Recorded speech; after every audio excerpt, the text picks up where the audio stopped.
আসসালামু আলাইকুম সুধী দর্শক, যে যেখানে বসে এই মুহূর্তে আমার এই ভিডিওটা দেখছেন তাদের সবাইকে মাহফুজের কিচেন ভিডিওতে ওয়েলকাম। আজ গিমা পাতা দিয়ে পুঁটি মাছের চচ্চড়ি করব। আমরা তো এটাকে গিমা শাক বা গিমা পাতাই বলি, এই সিজনে এটা পাওয়া যায়। তো আমরা প্রতি বছর খাই এরকম করে একবার হলেও, আর সাথে শুকনা পুঁটি মাছ ফ্রাই তো থাকছেই। তো এটা খেতে অসম্ভব ভালো হয়, একটু তেতো তেতো লাগে পাতাটা, তারপরও খুব ভালো লাগে। এটা শুধু শাক ভাজি করলেও ভালো লাগে, আর এরকম ছোট মাছ রান্না করলেও খুবই ভালো লাগে। খুবই অল্প মশলায় এবং সিম্পল, এতটাই সিম্পল যা বলার মতো না। তো চলুন কথা না বাড়িয়ে আমরা মূল ভিডিওতে চলে যাই।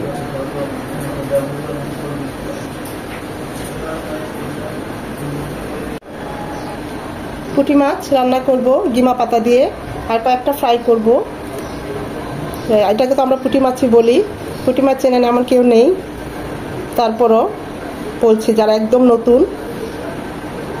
তো পুঁটি মাছে দিয়ে দিচ্ছি সামান্য একটু লবণ, সামান্য হলুদ গুঁড়ো, সব দিয়ে মাখিয়ে নেব। এটা রেস্টে রাখার দরকার নেই, আমরা গিমা শাকটা ধুয়ে সব কিছু রেডি করতে করতে এমনিতেই 10-15 মিনিট এটা রেস্ট হয়ে যাবে। এক্সট্রা করে এটা রেস্টে রাখার দরকার নেই। খুব ভালোভাবে মাখিয়ে মাছগুলো হালকা ফ্রাই করে নেব। এটা এক পাশে থাক। এটাকে তো আমরা গিমা শাক বলি, এখন কে কি শাক বলে জানি না। একটু হালকা তেতো তেতো হয়, কিন্তু এর ফ্লেভারটা, এই তেতো ভাবটা খুব ভালো লাগে। এটা শাক ভাজি করলেও খুব ভালো লাগে, আবার এরকম ছোট মাছ দিয়ে একদম শুকনা শুকনা করে রান্না করলেও খুব ভালো লাগে। বেছে নিয়েছি, এখন ভালোভাবে ধুয়ে নেব।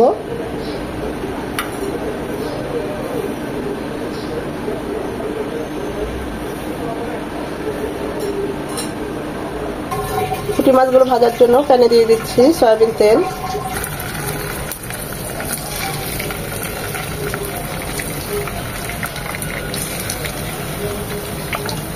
পুঁটি মাছ এমন একটা সুস্বাদু মাছ, এটা শুধু ফ্রাই দিয়েও 1 প্লেট ভাত খাওয়া যায়। আর এরকম বড় বড় পুঁটি হলে যে কোনো কিছু, পটল, ডাঁটা, মানে ঠান্ডা তরকারি যেগুলি আমরা বলি, এগুলো দিয়ে করলে তো আর কোনো কথাই নেই।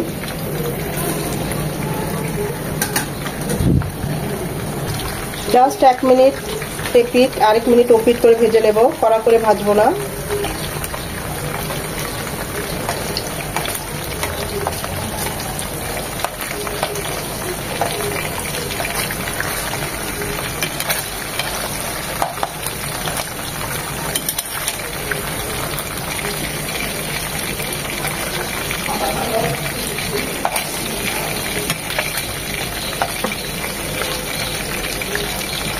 আর এই মাছগুলোকে সামান্য আরেকটু মরিচ গুঁড়ো আর একটু ভাজা জিরে গুঁড়ো দিয়ে মাখিয়ে নেবো। এগুলো একদম কড়া করে ভাজবো শুকনো খাওয়ার জন্য।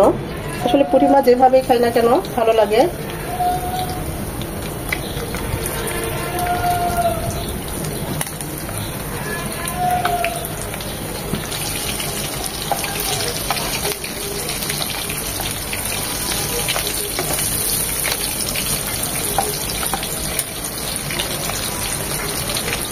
পুঁটি মাছগুলো একদম কড়া করে ভেজে নিয়েছি, এর হাড় মাথা একদম মচমচে করে ভেজে নিয়েছি, যেন মুখে দিলেই মিলিয়ে যায়। এটা কড়া ভাজাটাই ভালো লাগে গরম ভাতের সাথে।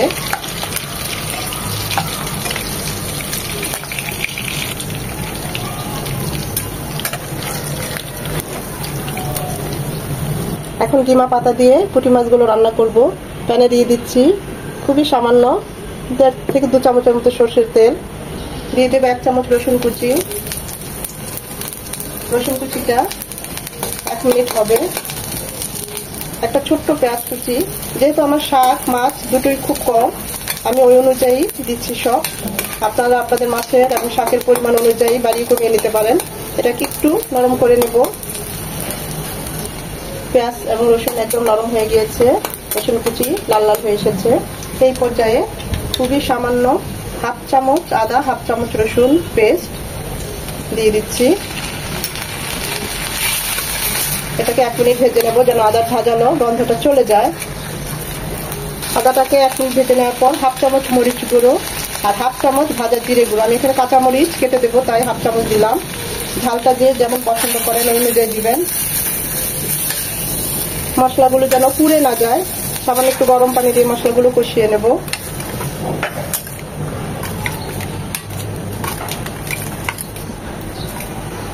দিয়ে দিব হাফ চামচের চেয়ে একটু কম কালারের জন্য হলুদ গুঁড়ো।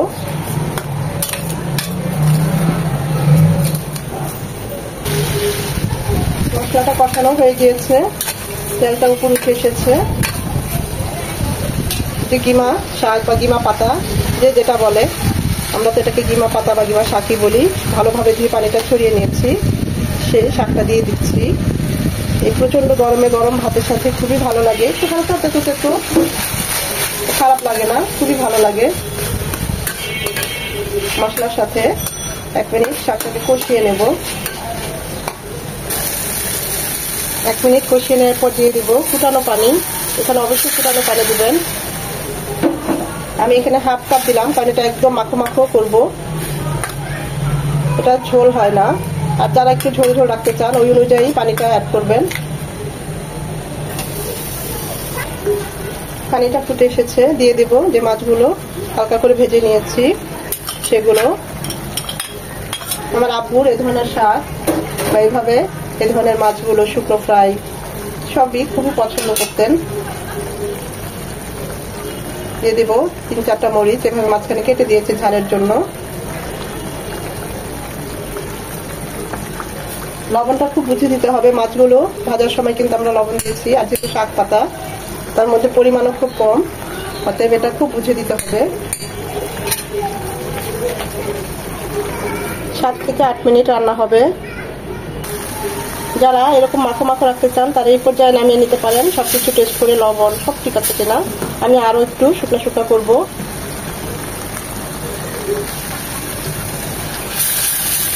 এখন আমরা এটা নামিয়ে নেব। একদম শুকনো শুকনো হয়ে গিয়েছে, কোনো এক্সট্রা ঝোল নেই। গরম ভাতের সাথে যা লাগবে বলার বাহিরে, এতটাই ভালো লাগে গিমা পাতা দিয়ে। যে কোনো ছোট মাছ, ট্যাংরা মাছ, এই ধরনের পুঁটি মাছ বা চাপিলা মাছ যদি এরকম একদম পোড়া পোড়া করে রান্না করেন খুবই ভালো হয় খেতে। হালকা একটু তেতো তেতো, যারা একটু তেতো পছন্দ করেন তাদের জন্য আমি বলবো অনেক ভালো একটা রান্না।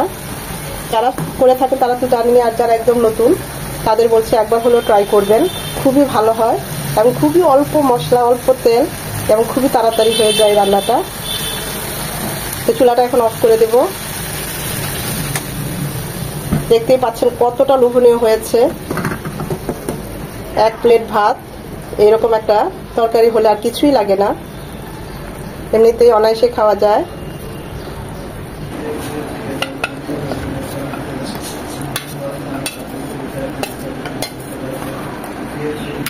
তৈরি হয়ে গেল গিমা পাতা দিয়ে পুঁটি মাছের চচ্চড়ি।